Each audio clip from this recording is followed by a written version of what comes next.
Since Get Out, Peele has deservingly risen as a pillar for modern horror. He jolted a genre that had fallen out of critical interest, reshaped its roots into progressivism and into a new, and most importantly, black type of horror. What stuck out to me about his social thriller is not simply the twist on the genre, but also the genius in his filmmaking. So, without further ado, let's answer the question. What makes Peele's horror so different? Welcome to my ramblings on Peele's cinema. This movie's funny. This movie's political. This movie is intelligent and wicked and very smart, fresh, hilarious, and dripping. This was both scary and really funny. The kind of horror movie that made me laugh with relief after a jump scare. Vincent Duke was funny as hell. Fast-paced, tense, and funny throughout. Funny? Why would funny be something a horror director would want his films to be called? And why exactly is this a positive review? Peele's films have this unique tendency to be called funny, comedic, hilarious even. Is it just because Peele used to be a comedian that people tend to look out for the funny more often than they do in other horror films? Although there might be some truth to that, I don't think that's what causes these reviews. There is something funny about his films. He says it himself. He treats horror and comedy alike. I could talk about this for hours. The link between comedy and horror to me is so close. They're not even sisters. They're conjoined twins. He uses the same formulae in his humor and his horror. He uses the same contextual clues, the same structures, and he sometimes deliberately does things that evoke both of these feelings at the same time. He calls it tension and release. Right. He claims it to be the very essence of horror and comedy. This framework of tension and release is of course pretty straightforward. Both with a humorous sketch and a horror sequence, you grow more and more tense as you wait, as the joke is set up or as the camera moves through an empty room. And then, boom, the jump scare makes you jump, the punchline makes you laugh. You release that tension. This fearful tension, in Jordan Peele's words, manifests itself in fear of death, perhaps the most central part of the human condition. He uses that inherent tension as a way of getting the audience to fear or to laugh. However, I don't believe that's all Jordan Peele means when he says tension and release. He obviously knows a lot about humor and horror, and the terms tension and release have been used far too many times to talk on the subject and on different frameworks for him to be talking about something ever so simple. This idea of tension and release is something we have heard before from psychologists and psychiatrists, especially in trying to explain why we laugh. It functions as the main standpoint of one of the earliest theories around laughter, the relief theory of humor. The relief theory of humor is no longer widely accepted by psychologists. However, it still influences lots of newer theories around laughter and emotion in general. Basically, the theory brings forth an imagining of the human nervous system that resembles the structure of a pressure pump. Whenever we feel an emotion, that emotion builds up in our nervous system, creating tension. The actions we take in accordance with these emotions release this tension. Clenching your fists could release some anger, attacking someone a lot more. Screaming or fleeing could release some built-up energy from fear, crying from sadness. But there is one specific action that has the sole purpose of pressure release: laughter. One of the most well-known analyses of this comes from a man from Austria with a lot of historical significance, a distinguishable mustache, and some incredibly controversial opinions. Yes, I'm obviously talking about Sigmund Freud. According to Freud, the only reason we laugh is because we want to get rid of this excess emotional tension. Humor uses this. It uses this excess emotional tension, it builds it up, it creates it, and it wants your relief mechanism to use nothing else but laughter in getting rid of this tension. To do that, humor renders emotions that it built up unusable. A joke works by making you feel something like anger, pity, fear, and afterwards, with the punchline, taking away the actuality of that feeling, leaving you with a lot of built-up emotional energy that you have nowhere to put, so you have no choice but to laugh. This is what Peele uses to weave his humor and horror together. He knows how to build tension, and he knows how to release it. So sometimes, to strengthen the feeling, he uses both of them, his humor and his horror, at the same time, together. Listen to this blog post about a screening of Get Out. The film's sense of humor has the effect of teaching the audience to laugh at awkward or uncomfortable moments, many of which were harmless. But then, when something explicitly unsettling happened, I noticed people, particularly white people, laughing awkwardly as a sort of defense mechanism. Wait, was that lady looking down at Chris's crotch and then asking Rose, is it true, funny, or just wrong? It also happened during some of the film's scary moments. I could hear some light chuckles during moments that, in any other horror movie, would not have solicited laughs at all. To me, those laughs were essentially little cries for help. The quote speaks primarily about white people. Why is that? It's exactly because of how Peele uses emotional build-up in his films. If I were to go out on a limb here, I could even say that the film seems to be specifically crafted to conquer the mind of this liberal white person. In Get Out, Peele pretty much cinemizes awkward to funny. Most of the jokes work by creating uncomfortability, an unnecessary build-up of emotional energy, and then solving it into humor. Afterwards, he uses what I call horrifically funny moments to take advantage of his audience's new habit. A lot of these horrifically funny moments of Get Out are moments where white people would feel exposed, criticized, and even threatened. In so many of these moments where Rose's family was not so subtly weighing Chris, where they say something cringy, but also very familiar to white liberals from their own past. By the way, I would have voted for Obama for a third term if I could. Best president in my lifetime, hands down. Or simply any moment where they were instructed to fear a black person, like in Georgina's creepy smile or Walter's jump scare, awkwardness builds up in their system. Some part of it is internalized racism.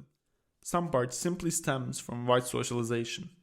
And some of it from Peele's successful mind games.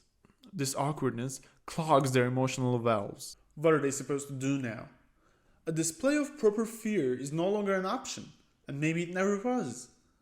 So they do what Peele taught them to do. They smirk, they chuckle, and they laugh. And this crisis of being unable to express your emotions creates a moment of incredible fear and horror. This is what makes Peele's storytelling so much stronger in the end, because it creates this new feeling that you haven't felt before. Even with the ending, we can see this tension arise. When the sirens and red-blue lights of the police car fill the scene where Chris is about to kill Rose, what's happening is obvious to a lot of us. We grow anxious for Chris. However, in the psyche of a white person, that isn't the natural response. No matter how liberal they are, police violence against black people in America is usually not engraved in the mind of this person that Get Out is set out to criticize. Even though moments before the police car arrives, Chris had basically taken things into hand and was absolutely going to survive. And even though the arrival of the police is almost definitely a catastrophe for him, the first instinct of a white person is to relax when they see a police car. So, they expect the film to relax with them. And when it does not, and they understand what's actually going on, they grow uncomfortable rather than anxious. And Peele, once again, replies in his classic fashion. He brings out the comic relief. I bet you can imagine the voices from the audience as he steps out.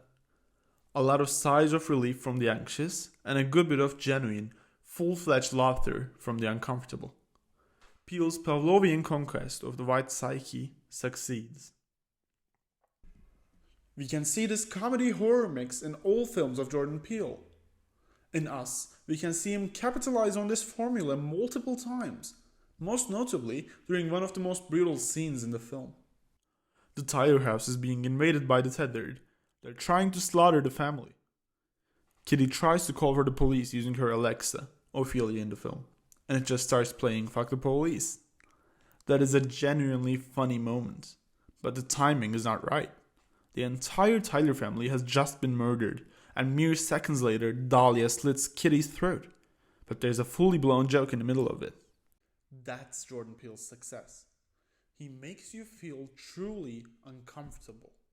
Not the kind of uncomfortable that you feel when you're being edged around a jump scare, like James Wan does. Uncomfortable with your own thoughts, your own feelings, your own emotions. This uncomfortability Peele creates using an amalgamation of two emotions, I think, is one of the things that make Peele a much more successful director, and a unique one at that.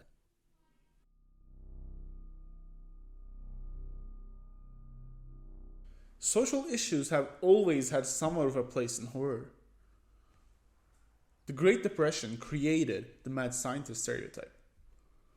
Nuclear fear and monster movies were a direct result of the Second World War. The increase in serial killers, suburbanization, and hippie culture between the 60s and 80s created the slasher genre, where some conservative values were attributed to the survivor of the events. The AIDS crisis caused an increase in body horror and tainted blood movies. Horror also used vampirism as an allegory and resulted in movies demonizing HIV-positive people from a conservative point of view.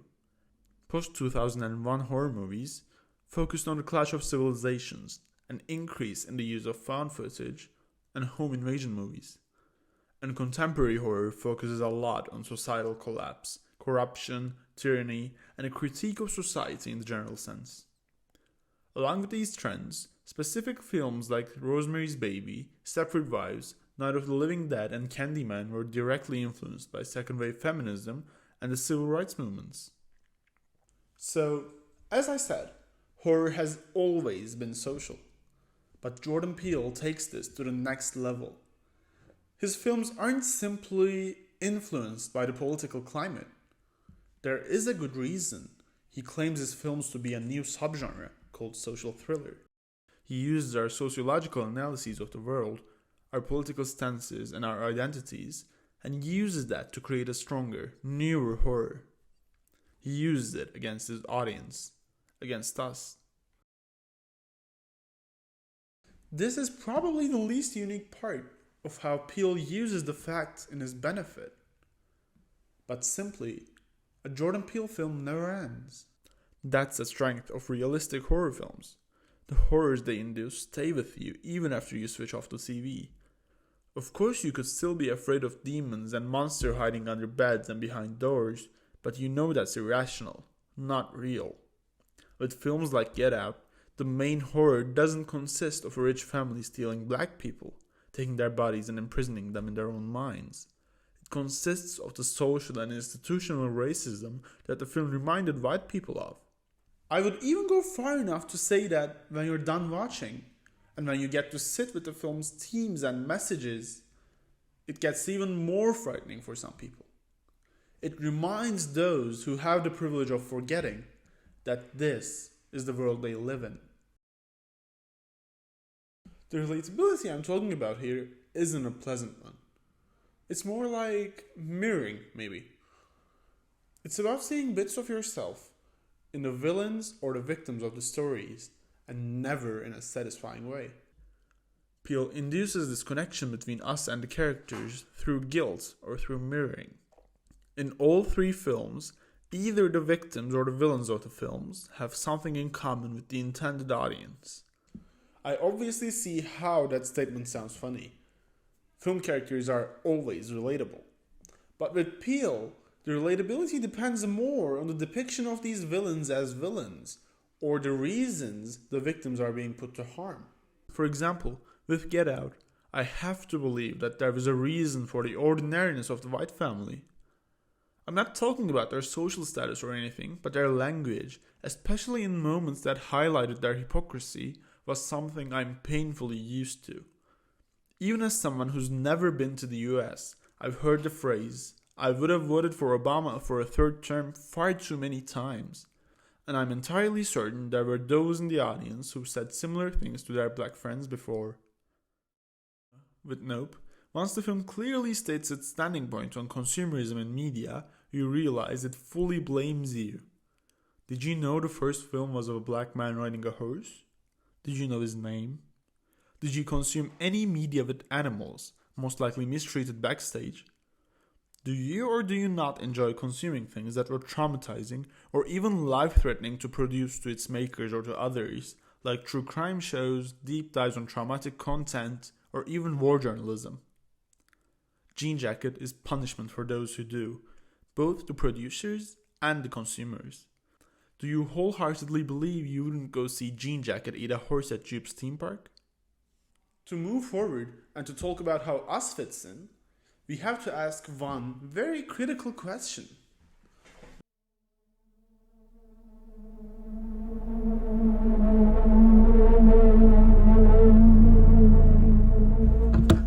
Okay, I do realize this sounds a lot like hyperbole. But when you really think about it, when you go beyond the fact that Us is just a film about doppelgangers who are killing people, is it really too hyperbolic? Okay, so let's look at the facts. We have as our antagonists a race of people called the Tethered. The Tethered, as far as the film tells us, are created by the government to control other people. But they weren't of use, so the government got rid of them by throwing them underground into abandoned subway tunnels that create this giant hub of subway tunnels. All of the Tethered live here. And this hub is reached through escalators that are very clearly shopping mall escalators. They all wear red overalls that are very much like a worker's suit. And they all use scissors to craft stuff out of paper and also to kill people. So already, the connections between the Tethered and the proletariat are pretty much there. The lives that they live underground is a disturbingly deranged version of the lives that the above ground people live. So for example, if you're dancing, your tethered doppelganger is also dancing, but in a weirder, in a worse way. If you're eating your dinner, a well-cooked meal maybe, it probably means your tethered doppelganger is eating raw rabbit. If there's a birth above ground, there's one below ground. But the child is tethered.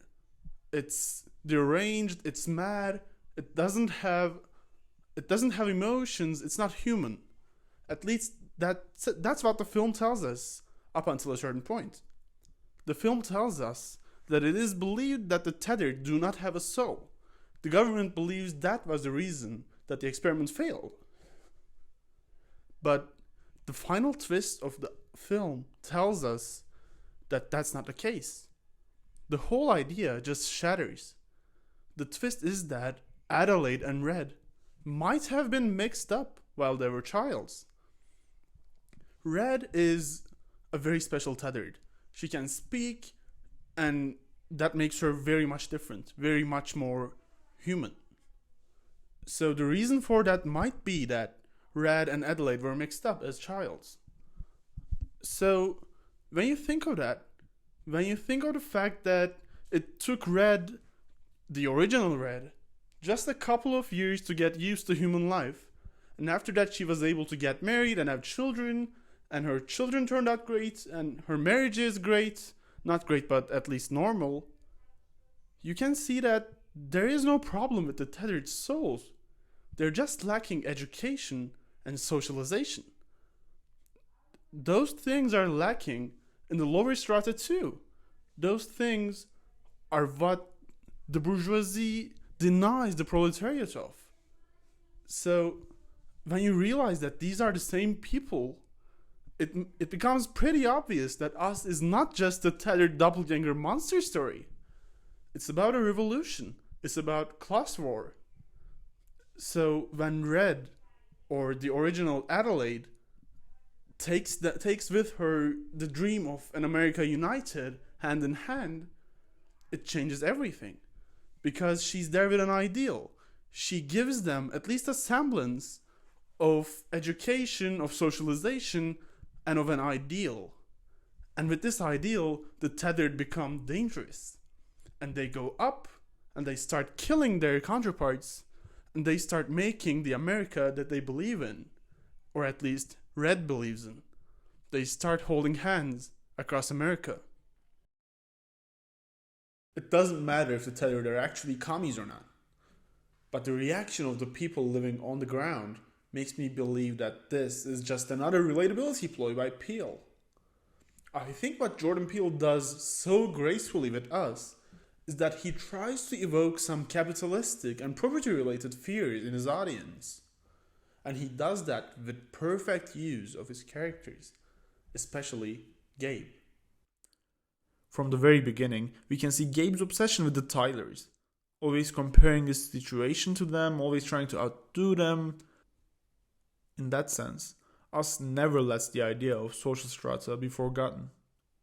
He's also most of the time shown as the character who makes the best choices. He manages to survive multiple attacks by his doppelganger. He saves Adelaide multiple times.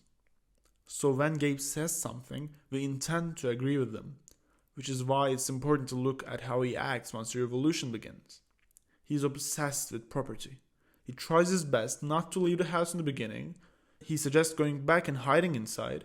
He even wants to move into the Tyler house after killing the doppelgangers. Not only his property obsession, but his general obsession with commodity, capital, and system is dazzling. He fights off doppelgangers using golf clubs, baseball bats, and the boat he just bought. He suggests moving into the Tyler car, always tries and suggests calling the cops, asking aid from the state to uphold the status quo. This is directly how the ruling class would act during a communist revolution.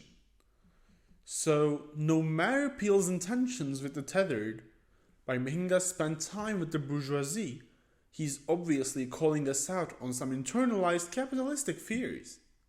And he does that successfully. One final quirk of the fact that Peele makes great use of is didacticism. Peele's films have a very coherent, complete, and consistent worldview, and in so, he elevates himself into the position of a sage. What he does essentially is world building. Of course, not out of scratch, but pulling from real experiences and feelings, he introduces a distinct worldview to many people, especially white people. This new world that is foreign to non-black people, at least to non-POCs, calls for a reaction of surrender. I know nothing of this world, and I will accept Peele's role as my guide into it. The job afterwards gets much easier, but no matter what, it takes incredibly powerful storytelling to make white people afraid of a police car. Peele also shocks the white subconscious by his attack on tropes and cliches. He very obviously calls upon decades-old horror tropes, and then betrays them with such boldness that it leaves audiences dazzled. He has a final girl in Nope, but she's neither white nor straight. He gives OJ this big sacrificial moment, but in the end, he survives. His rescoping of tropes and cliches adds another layer of getting the audience to accept whatever he says or does in the movie as moments of wisdom. It leaves the audience all alone in a familiar but different world, and they have no choice but to hold on to Peele's story.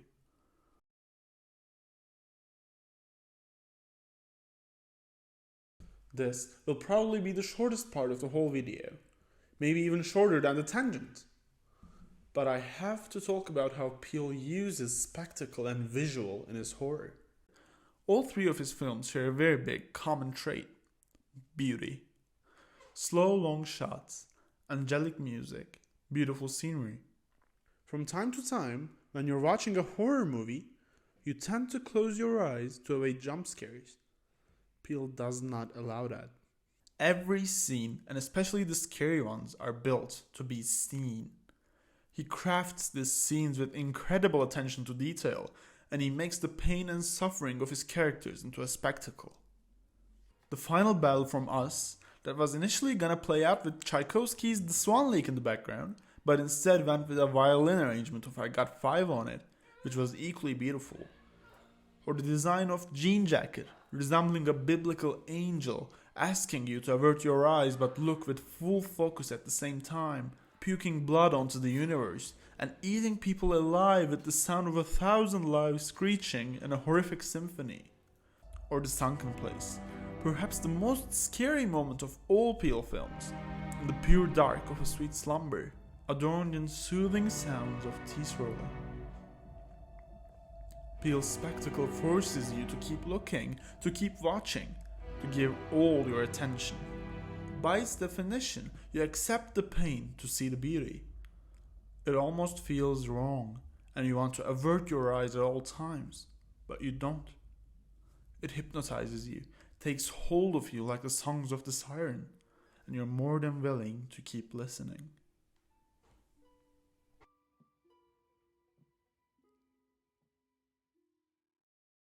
Jordan Peele's genius craftsmanship and artistry feel like a breath of fresh air in the genre, but not in the way you think. In the beginning of the video, I said horror was a genre that was falling out of critic interest, and I stand by that. Critics have not been giving horror the praise it deserves for being such a strong and smart genre. They still aren't. Names like Peele, Aster, Eggers, and many others like them are having to fight tooth and nail to just have a semblance of critics' sympathy and praise. Horror has always been a strong genre. Horror has always been incredibly social. These directors are just reminding everyone of that.